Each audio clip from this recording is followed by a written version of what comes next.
தான் பிரதமர் சொல்றாரு, அந்த பீகார் போன்றே தமிழகத்திலும் நாங்கள் வெற்றி பெறுவோம். நான் சொல்றேன், நாட்டை தான் கொடுத்துட்டோமே, நாட்டையே கொடுத்துட்டோம், நாசமாக்கிட்டிய. இதையும் முடிச்சுட்டு போங்க, இந்த அரக்கரவுண்டையும் முடிச்சுட்டு போங்க. என்ன இருக்கு உங்களுக்கு, என்ன இருக்கு எங்களுக்கு சொல்லுங்க. 1.5 கோடி பீகாரியம் வந்திருக்கான்.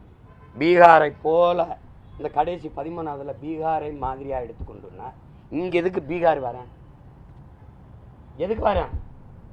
ஏன்னா இங்க இருக்கான்.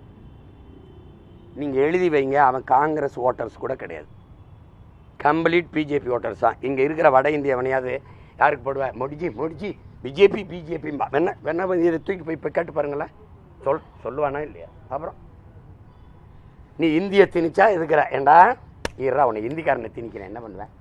இவனே கற்றுக்கிட்டு போய் காடிக்காராக பாணி செலுத்தியாரோ பாணி இது பாணிக்காராகன்னு கேட்க நாங்காலே எங்காலே போயிட்டுருக்காப்புல.